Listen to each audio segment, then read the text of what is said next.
Phone tapping కేసును సీబీఐతో విచారణ జరిపించాలని అన్నారు బీజేపీ నేతలు. బీసీలకు 42% రిజర్వేషన్లతోనే పంచాయతీ ఎన్నికలు జరపాలని డిమాండ్ చేశారు. ఇక మరోవైపు నిజామాబాద్ పర్యటనలో ఉన్న కేంద్ర మంత్రి కిషన్ రెడ్డి ఎంపీ అరవింద్ తో కలిసి పసుపు బోర్డు ఆఫీసును సందర్శించారు. ఈ నెల 29న కేంద్ర హోంమంత్రి అమిత్ షా పసుపు బోర్డును ప్రారంభించనున్నారు.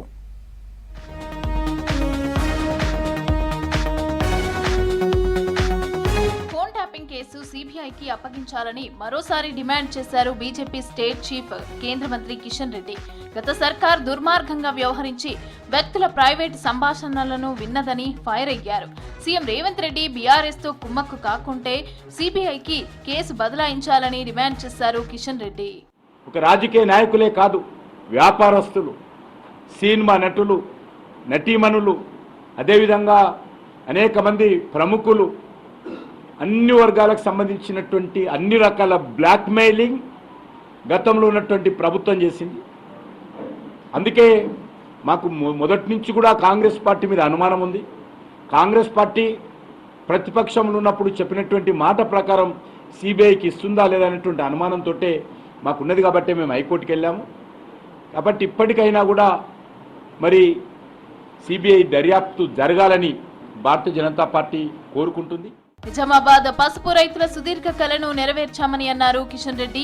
మహారాష్ట్ర, మధ్యప్రదేశ్ రాష్ట్రాలను కాదని పసుపు బోర్డు హెడ్ క్వార్టర్స్ ను నిజామాబాద్ లో ఏర్పాటు చేశామని తెలిపారు.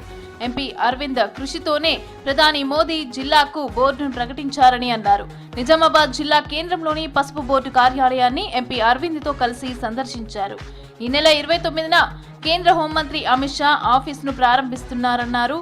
దీంతో ఏర్పాట్లను దగ్గరుండి పర్యవేక్షించారు. జాతీయ పసుపు బోర్డు పని ప్రారంభించడం కోసం మరి కార్యాలయం ప్రారంభించుకోవడం నిజంగా చాలా సంతోషకరమైనటువంటి అంశము. అది ఈ నెల 20వ తేదీన కేంద్ర హోంశాఖ మంత్రి అయినటువంటి అమిత్ షా గారి చేతుల మీదుగా జాతీయ పసుపు బోర్డు కార్యాలయం ప్రారంభించుకోవడం మరి ఈరోజు మరో 2 రోజుల్లో అది కార్యరూపం దాలుస్తా ఉంది. అందుకే కేంద్ర ప్రభుత్వం తరఫున ఏర్పాటు చేయబోయేటువంటి ఈ యొక్క పసుపు బోర్డు కార్యాలయ ప్రారంభోత్సవం ఎంతో ఘనంగా జరుపుకోవాలి. ఢిల్లీలో నిర్వహించిన department of official language golden Jubilee celebrations లో కేంద్ర మంత్రి బండి సంజయ్ పాల్గొన్నారు. ఆ కార్యక్రమానికి సంబంధించిన ఫోటోలు, వీడియోలను ఎక్స్ ప్లాట్ఫామ్ లో పోస్టు చేశారు బండి సంజయ్. పంచాయతీ ఎన్నికలను సెప్టెంబర్ 30 లోపు నిర్వహించాలన్న హైకోర్టు తీర్పును స్వాగతిస్తున్నామని అన్నారు బీజేపీ రాజ్యసభ సభ్యుడు ఆర్ కృష్ణయ్య.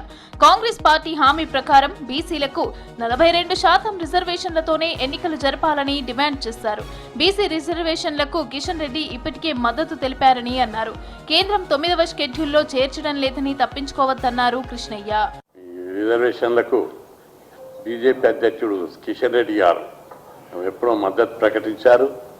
ప్రధానమంత్రి గారు స్వయాన బీసీ ఈ స్థానిక సంస్థల ఎన్నికలను నిర్వహించేటటువంటి అధికారం లేదా బీసీ రిజర్వేషన్లను పెంచే అధికారం రాష్ట్ర ప్రభుత్వానికే రాజ్యాంగం ఇచ్చింది. ఏదో సుప్రీంకోర్టు, హైకోర్టు దీన్ని 50% సీలింగ్ అని చెప్పి రేపు కొట్టేస్తుందేమో అనేది ఊగారం మాత్రమే. 50% దాటింది ఎప్పుడో. ఈడబ్ల్యూఎస్ రిజర్వేషన్లో సుప్రీంకోర్టు 60%కు పెంచింది. ఈ నెల 29న నిజామాబాద్ జిల్లాలో పర్యటించనున్న కేంద్ర హోంమంత్రి అమిత్ షాకు ఎక్స్ వేదిక మీద స్వాగతం పలికారు ఎంపీ ధర్మపురి అరవింద్. డి శ్రీనివాస్ కాంస్య విగ్రహాన్ని అమిత్ షా చేతుల మీదుగా ఆవిష్కరించనున్నారు. ఈ సందర్భంగా స్వాగత వీడియోలను ట్వీట్ చేశారు అరవింద్.